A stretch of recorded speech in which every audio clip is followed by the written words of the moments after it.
কিরে কুসুম, আজকে বৃষ্টির দিনে যে সকাল সকাল বাজারে চলে এসেছিস। দেখ, আজকে দেশি ইলিশ আর বিদেশি ইলিশ এনেছি। দেশি নিবি নাকি বিদেশি ইলিশ নিবি? বৃষ্টি হলে আর কি হবে গো কাকা, বৃষ্টির দিন তো আমার হোটেল বন্ধ থাকে না। আর চারদিকে তাকিয়ে দেখো, লোকজন কেউ বাড়িতে বসে নেই। সকাল সকাল সবাই মাছের বাজারে চলে এসেছে। সকাল সকাল না আসলে যে তাজা মাছ পাওয়া যায় না। তাছাড়া বৃষ্টির দিনে মাছ একটু কমও থাকে। এবার বল, তোকে কি মাছ দেব? আমিও ভাবছি কি নেওয়া যায়। হোটেলে খদ্দেররা এসে দেশি মাছের খোঁজ করে। দেশি ইলিশ আর গরম ভাতের খুব চাহিদা। কাকা, তুমি আমাকে 5 কেজি দেশি ইলিশ মাছ দাও। সে আমি দিচ্ছি, তবে আজকে 2 কেজি বিদেশি ইলিশও নিতে পারিস। একেবারে দেশি ইলিশের মতো খেতে। যদি খারাপ হয় তোকে পয়সা দিতে হবে না। কাকা, তুমি আমাকে তাড়াতাড়ি মাছটা দিয়ে দাও না গো, আমি চলে যাচ্ছি। ওই দেখো কে আসছে। আমাকে দেখলে আবার কি জানি কিনা কি বলবে ঠিক নেই। আসলে আসুক, আজকে আমি অসীমের কাছে একটা মাছও বিক্রি করব না। এমন ভাব করে মনে হয় উনি এই এলাকার জমিদার। আগে তো কিছু ছিল না, এখন 2 নাম্বারই করে বড় লোক হয়েছে। হরিপদ কাকা, 2 ঝুড়িতে যত মাছ আছে সব আমাকে দাও। যা দাম হয় তার থেকে বেশি দামে আমি তোমার কাছ থেকে মাছ নেব। মাছ বিক্রি হয়ে গেছে, তুমি বাপু অন্য জায়গা থেকে মাছ কেনো। যত দামি দাও না কেন, আমি তোমাকে মাছ দিতে পারবো না। কুসুম, বাজারের ব্যাগটা দে, তোর মাছগুলো দিয়ে দি। কাকা, আমি মাছ নিয়ে চলে যাচ্ছি। বিকালে হোটেলে যেও টাকা দিয়ে দেব। আমার দেরি হয়ে যাচ্ছে, আমি আসি কাকা। মেয়েটার খুব দিমাগ হয়ে গেছে, দিমাগ আমি একদিন বের করে দেব। কুসুমের বাবা, তুমি সামনের দিকে একটু হ্যারিকেনটা নিয়ে যাও তো। বেশ রাত হলো, মেয়েটা এখনো বাড়ি আসেনি। এদিকে ঝড় বৃষ্টি শুরু হয়েছে। হোটেলে আছে মনে হয়। এর মধ্যে বাইরে বার হওয়া তো নিরাপদ নয়। যে কোনো সময় গাছের ডাল ভেঙে মাথায় পড়তে পারে। আমার একেবারে ভালো ঠেকছে না। চারিদিকটা কেমন অন্ধকার, মাঝে মাঝে বিদ্যুতের আলোর যা দেখা দিচ্ছে। সামনের দিকে আমি এগিয়ে যাই, হ্যারিকেন নিয়ে যাওয়া যাবে না। আমিও যাব তোমার সাথে। যাবে যখন চলো। ঝড় মনে হচ্ছে একেবারে উড়িয়ে নিয়ে যাবে। ওরে বাবারে, এ তো বড় একটা ডাল ভেঙে পড়লো। মাথায় পড়লে তো মরে যেতাম। ওরে বাবা, ঝড় তো আরো বেশি হচ্ছে গো। গাছপালা মটপট করে ভাঙছে। ঝড়ে আমার ঘরটা উঠে না গেলেই হলো। এই ঘরের চিন্তা রাখো, আগে ভালোই ভালো কুসুমকে বাড়িতে নিয়ে আসতে পারলে বাঁচি। এই তো হোটেলে চলে এসেছি। এ কি, কিন্তু হোটেল তো বন্ধ। কুসুম হোটেল বন্ধ করে কোথায় গেছে? এই ঝড় বৃষ্টির মধ্যে বিপদে পড়িনি তো? এবার তো চিন্তায় পড়ে গেলাম। কুসুমের মা, আমাদের কুসুম তো নেই। এখন কি হবে গো? মেয়েটা মনে হয় কোনো বিপদে পড়েছে। এত চিন্তা করো না, হয়তো অন্য রাস্তা দিয়ে বাড়ি গেছে। কিন্তু এখন যা অবস্থা, আমরা তো বাড়ি ফিরে যেতেও পারবো না। বাড়ি ফিরতে গেলে দুজনেই গাছের নিচে চাপা পড়বো। গাছের নিচে চাপা পড়লে পড়বো, আমাদের এক্ষুনি বাড়ি যেতে হবে। কুসুমের কোনো খোঁজ নেই, আর তুমি আছো গাছ পড়ে মরার ভয়ে। কুসুমের মা, আমাদের এখন কিছুক্ষণ এখানে থাকা উচিত। ঝড় একটু কম হলেই আমরা কুসুমের খোঁজ করব। ঠিক আছে, চুপচাপ ধৈর্য ধরে বসে থাকি।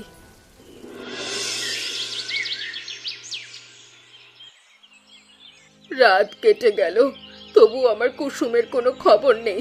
মেয়েটা বাড়িতে আসেনি, আবার হোটেলেও নেই। বড় কোনো একটা বিপদে পড়েছে আমার মেয়ে। কুসুম আমাদের একমাত্র মেয়ে, ওকে ছাড়া আমরা বাঁচবো কেমন করে বলো তো? বিপদে না পড়লে এতক্ষণে চলে আসতো। ওই তো কুসুম আসছে। কুসুম মা, কিরে, সারা রাত কোথায় ছিলি রে মা? কাল রাতে আমরা হোটেলে গিয়েছিলাম, সেখানে যখন গিয়ে দেখি তুই নেই, আমাদের মাথাটা খারাপ হয়ে গিয়েছিল। হোটেলের পাশে কমলা কাকিদের বাড়িতে গিয়েছিলাম।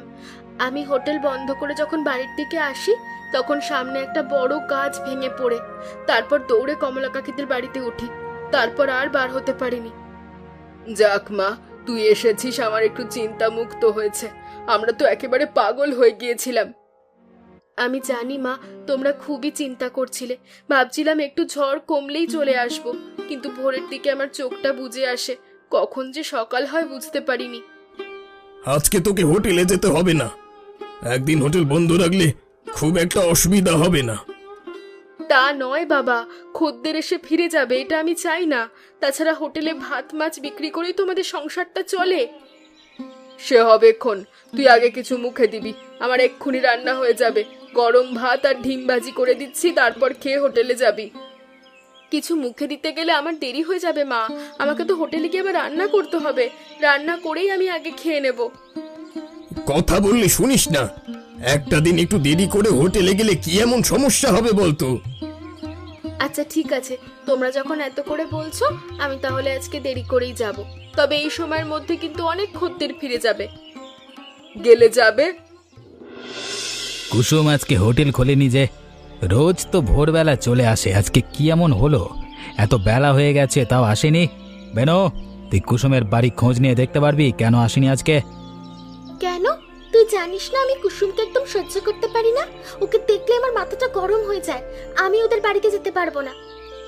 আজকে দুই ভাই বোন মিলে কুসুমের হোটেল জমিয়ে খাবো। হ্যাঁ, শুনেছি অনেক ভালো রান্না করে নাকি? হ্যাঁ হ্যাঁ, তুই ভাবলে কি করে আমি কুসুমের হোটেলে গিয়ে খাবো? শোন দাদা, তোর ইচ্ছে হয়েছে তুই পারিস, আমি ওর হোটেলে খাবো না। তোকে একটা কথা বলি, কেন ওর হোটেলে খেতে যাই জানিস? আজকের পর থেকে কুসুম আর কোনো দিন হোটেল খুলতে পারবে না, এই জন্য। হোটেল খুলতে পারবে না কেন? তুই কি কোনো শয়তানি চিন্তা করছিলিস নাকি? কি করতে চাইছিস আমাকে খুলে বল তো। তো একটা কাজ করতে হবে বেনো, যে কোনো উপায়ে কুসুমের রান্না করা খাবারে শুকনো লঙ্কার গুঁড়ো আর নুন মিশিয়ে দিতে হবে। দেখবি লোকজন আর কেউ ওর হোটেলে খেতে আসবে না। ভালো বুদ্ধি, তবে পারবো কিনা বলতে পারছি না। কুসুমের নজর এড়িয়ে এই কাজ করা কিন্তু খুবই কঠিন। যেভাবেই হোক কাজটা তোকে করতে হবে। তুই কাজটা করলে আমার অনেক উপকার হবে। কুসুমের হোটেল বন্ধ হয়ে গেলে আমি ঠিক এই জায়গায় একটা হোটেল দেব। তুই হোটেল দিবি? রান্না করতে জানিস? যে কাজ পারিস না সেটা করতে যাস না, করতে গেলে বদনাম হবে। একবার শুরু করলে সব শিখে যাবো। আমি তোকে যেটা করতে বলেছি তুই খালি সেটা করলেই হবে। আমরা বরং এখানে বসে কুসুমের জন্য অপেক্ষা করি। কাজটা কিন্তু তোকে আজকের মধ্যে করতে হবে। করবো দাদা, করবো। তুই আমার একমাত্র দাদা বলে কথা, তোকে একটা কাজ করে দিব না তা তো হতে পারে না।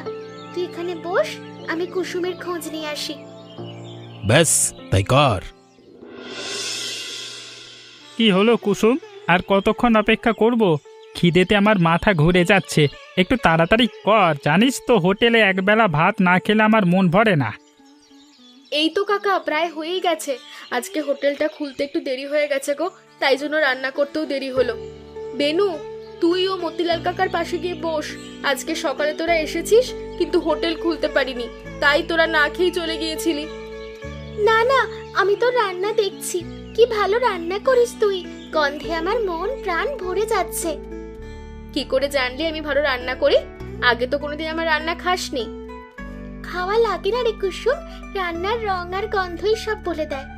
এখন বুঝতে পারছি গ্রামের মানুষ কেন তোর খাবারের এত প্রশংসা করে। আমি আর দেরি সহ্য করতে পারছি না। বেশি দেরি হলে মাথা ঘুরে পড়ে থাকবো। আমার আবার ক্ষুধা সহ্য হয় না। তুই লাকড়ি দিয়ে ডালটা একটু নেড়ে দে তো, আমি কাকার ভাত আর জলটা আগে দিয়ে আসি। ভাত ঠান্ডা হতে হতে আমার রান্না হয়ে যাবে। তুই চিন্তা করিস না, আমি তো আছি। এবার দেখবো তোর রান্না খেয়ে মতিলাল কাকা কি বলে। এ বাবা, খদ্দের তো লাইন দিচ্ছে। বেনু, আমি সবার ভাত দিচ্ছি। কষ্ট করে ডাল আর ইলিশ মাছটা রান্না তুই একটা গামলা করে নিয়ে আয়। কুসুম, কি রান্না করেছিস তুই? লঙ্কা আর নুনে ভরে গেছে, তাড়াতাড়ি রান্না করতে গিয়ে অবস্থা হয়েছে। হ্যাঁ, সব তো ঠিকই ছিল, এত লঙ্কা আর নুন কেমন করে হলো আমি তো কিচ্ছু বুঝতে পারছি না। কাকা, আপনার মনে হয় ভুল হচ্ছে। ভুল হচ্ছে? তাহলে মুখ দিয়ে দেখ। ঠিকই তো, নুন আর লঙ্কার জন্য খাওয়া যাচ্ছে না। কাকা, আমি আবার রান্না করছি। তোকে আর রান্না করতে হবে না।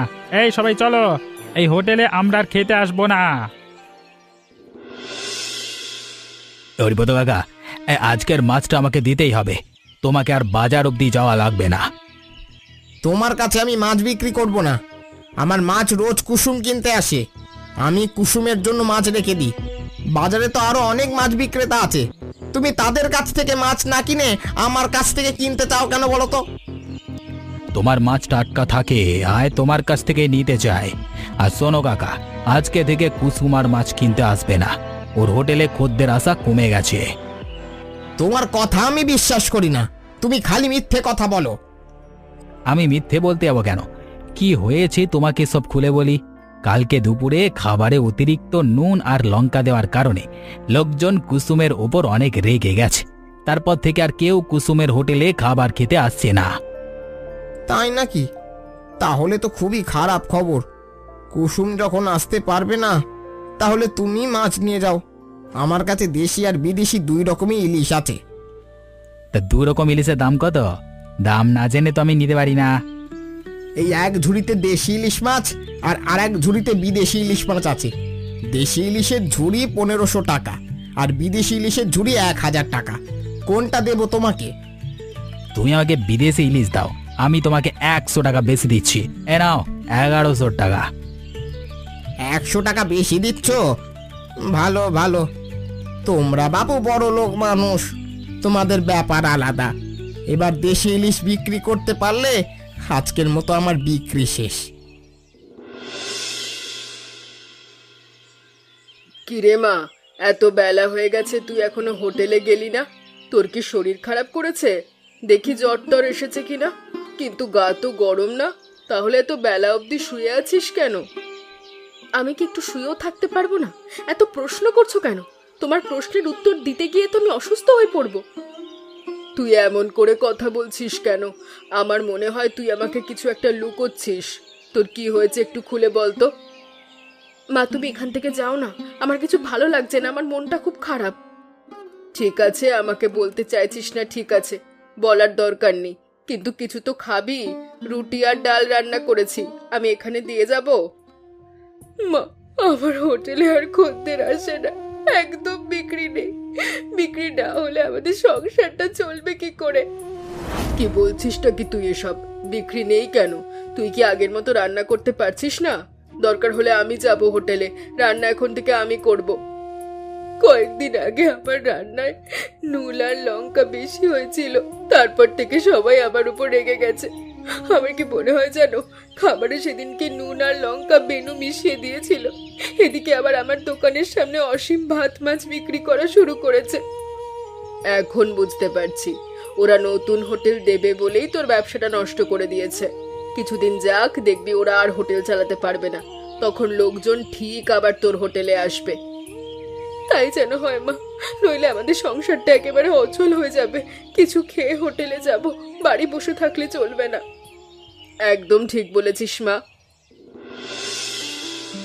দাদা দেখ, কুসুমের হোটেলে একজনও খদ্দের নেই, সব লোকজন আমাদের দিকে আসছে।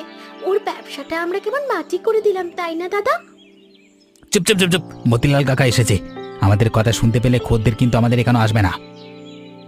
দুপুরে কি আছে দেখি তোরা কেমন রান্না করিস। কুসুমের হোটেলে খেতাম, কিন্তু এখন আর ওখানে যাই না। রান্না ভালো না হলে খেতে যাব কেন বলতো? আমি আবার মুখের কথায় বিশ্বাস করি না, আগে খাবো তারপর বিশ্বাস করব। কাকা একটু অপেক্ষা করো, আমি তোমার জন্য ইলিশ মাছ আর গরম ভাত নিয়ে আসছি, সাথে টমেটোর চাটনি ফ্রি পাবে। ও বাবা, তাই নাকি?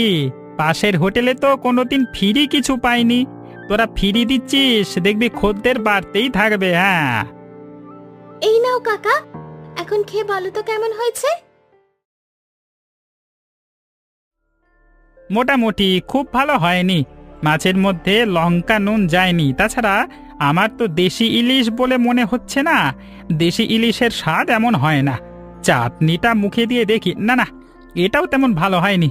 মনে হচ্ছে টমেটো চিনি দিয়ে রান্না করেছিস। চাটনি খেতে এমন হয় না, ভালো করে রান্না শিখে তারপর হোটেল দেওয়া উচিত। কি বলছো তুমি কাকা?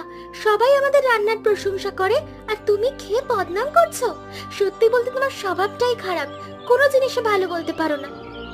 তোদের হোটেলে আমি খাবো না। এই নে 20 টাকা, যা খেলাম তার মূল্য 20 টাকার বেশি হয় না। এতক্ষণ ধরে তোমার কথা চুপচাপ শুনছিলাম, কিন্তু আমি কিছু বলিনি। এবার কিন্তু আমার মাথা গরম হয়ে যাচ্ছে। ভালো চাও তো 500 টাকা দাও। দেশি ইলিশ দিয়ে ভাত 50 টাকা। যা খেলাম তাতে তো আমার মনে হয় না তোরা দেশি ইলিশ খেতে দিয়েছিস। এই 20 টাকা দিয়ে আমি চললুম। হ্যাঁ, লোকটা আস্ত শয়তান। তুই মাঠে এলি কেন মা? তোর মাকে আসতে বলতিস। সারা দিন হোটেলে তোকে কাজ করতে হয়, আবার যদি সংসারের কাজও তোকে করতে হয় তাহলে বাঁচবি কেমন করি? হোটেলে তো তেমন খদ্দেরও আসে না, মনে হয় আমার ব্যবসাটা চলবে না। এখন থেকে ভাবছি তোমার সাথে মাঠে গিয়ে কাজ করব। বোকার মতো কথা বলিস না মা। রোজ গরমে মাঠে কাজ করা অনেক কষ্ট। তুই মাঠে কাজ করতে পারবি না। তুমি যদি পারো তাহলে আমিও পারবো বাবা। তোমার সাথে আমি বেগুন গাছ লাগাবো। বেগুন গাছ লাগানো হয়ে গেলে তারপর হোটেলে যাব। কুসুম, তুই মাছ কেনা একেবারে বন্ধ করে দিয়েছিস যে। বিদেশি ইলিশ মাছ রোজ অসীম কিনে আর দেশিগুলো অন্য জায়গায় বিক্রি করি। কি করব বল, আমার তো মাছ বিক্রি করে খেতে হয়।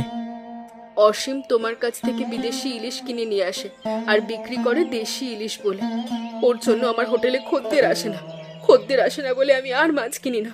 আবার যখন খদ্দের আসা শুরু করবে আমি তোমার কাছ থেকে সব দেশি ইলিশ কিনে নেব। কি বললি তুই? দেশি ইলিশ বলে বিক্রি করে? আজকে আমি ওর মজা দেখাবো।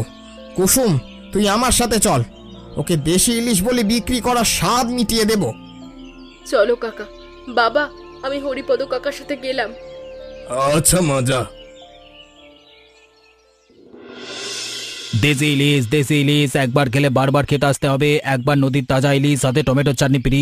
সবাই পেট পুড়ে খেয়ে যান। দেশি ইলিশ, গরম ভাত 50 টাকা খেয়ে যান। কিরে কুসুম, আমাদের হোটেলে খেতে এসেছিল, খেয়ে যা। তোকে আমরা ফ্রিতে খাওয়াবো। দেশি ইলিশ দিয়ে কেমন ঘ্রাণ বেরোচ্ছে বল, লোভ হচ্ছে? আমি খেতে আসিনি, এসেছি তোদের মুখোশটা খুলতে। তোরা বিদেশি ইলিশ মাছ দেশি ইলিশ বলে বিক্রি করছিস। তোর ব্যবসা চলছে না তাই আমাদের ব্যবসা নষ্ট করার ফন্দি করছিস। তোর ফন্দিতে কোনো কাজ হবে না, বুঝলি? ফন্দি কেমন করে করতে হয় আমি তো জানি না, তবে তোরা খুব ভালো করে জানিস। আপনারা কেউ এই হোটেলের খাবার খাবেন না। আমার কাছ থেকে রোজ অসীম বিদেশি ইলিশ মাছ কিনে নিয়ে আসে, দেশি ইলিশ বলে বিক্রি করে আপনাদের ঠকাচ্ছে। এ কি, আপনারা চলে যাচ্ছেন কেন? সবাই খাওয়া শেষ করে নিন, শেষ করে যান। হরিপদ কাকা, তুমি এই কাজটা একদম ঠিক করলে না। এখন বুঝতে পারছি তুই কেন 100 টাকা বেশি দিয়ে বিদেশি ইলিশ মাছ কিনতিস। 100 টাকার বিনিময়ে তুই 1000 টাকা লাভ করছিস। অসীম, এখনো সময় আছে, ভালো হওয়ার চেষ্টা কর। কাকা, চলো আমার হোটেলে। আজকে থেকে আমার হোটেল পুরো দামে চলবে। কাল থেকে আবার দেশি ইলিশ আমার হোটেলে আসবে। একদম। মা, তুমি বাড়ি যাও। বাড়িতে তোমার অনেক কাজ থাকে। হোটেল আমি একা হাতে বেশ চালাতে পারবো। এখন থেকে আমি সকালে কাজ গুছিয়ে তোকে কয়েক ঘন্টা সময় দেব। একা একা তোকে আর কষ্ট করতে হবে না। আমার কষ্ট হয় না, আর এসব কাজ করা তোমার অভ্যেস। কুসুম, আমি চলে এসেছি। আজকে থেকে আবার আমি তোর হোটেলে খেতে আসব। আমার জন্য তোর ব্যবসাটা একেবারে অচল হয়ে গিয়েছিল। আমি কথা দিলাম আমার জন্য তোর হোটেল আবার সচল হবে। তোমার কোনো দোষ নেই কাকা। সেদিন তো সত্যি আমার রান্না করা খাবারে লঙ্কার নুন হয়ে গিয়েছিল। কাকা, সেদিন বেনুই আমার খাবারে এসব মিশিয়েছিল। সেদিন বুঝতে না পারলেও আমি পরে বুঝতে পেরেছি। যাকগে সেসব কথা। তুই আমার জন্য গরম গরম লুচি আর আলুর দম নিয়ে আয়, আর পারলে আমাকে মাফ করে দিস। কিরে দাদা, এমন চুপ করে দাঁড়িয়ে আছিস কেন? রান্না বান্না তো করতে হবে। আচ্ছা, আমি না হয় রান্না করে দিচ্ছি। রান্না করে কি হবে? ওইদিকে তাকিয়ে দেখ, কুসুমের হোটেলে খদ্দের গিজগিজ করছে, আর আমার হোটেল ফাঁকা। রান্না করতে হবে না, কেউ খেতে আসবে না। রান্না করলে নষ্ট হয়ে যাবে। কেমন ভালো একটা ব্যবসা চলছিল, সব মাটি হয়ে গেল। আমি বলি কি দাদা, অসৎভাবে ব্যবসা করলে তার ফলাফল কখনো ভালো হয় না। চল দাদা, কুসুমের কাছে গিয়ে ক্ষমা চেয়ে আসি। কুসুমের কাছে মাপ চাইলে ছোট হয়ে যাব, আমি যেতে পারবো না। কারোর কাছে ক্ষমা চাইলে কেউ কখনো ছোট হয় না দাদা। ক্ষমা চাইলে মন বড় হয়। চল দাদা। আচ্ছা চল। তোমরা আজকে আবার আমার কোন ক্ষতি করতে এসেছো? একটা কথা শুনে রাখো, আমার ক্ষতি করলে কিন্তু তোমাদেরকে আমি ছাড়বো না। তোর ক্ষতি করতে আসেনি রে, আমরা তোর সাথে অনেক অন্যায় করেছি, তুই আমাদের মাফ করে দিস। হাত জোর করে মাপ চাইছি। কুসুম, তুই আমাদের ক্ষমা করবি না? এভাবে মাপ চেয়ে আমাকে লজ্জা দিস না। আমি তোদের মাফ করে দিয়েছি। তোরা বস, আজকে আমার হোটেল থেকেই তোরা খেয়ে যাবি। ঠিক আছে রে, তাই হবে তাই হবে। বলুন দেখি, বেনু কুসুমের রান্না করা খাবারে কি মিশিয়ে দিয়েছিল? সঠিক উত্তরটা কমেন্ট করে জানাবেন। আর পরবর্তী গল্প দেখতে আমাদের চ্যানেলটাকে সাবস্ক্রাইব করতে ভুলবেন না।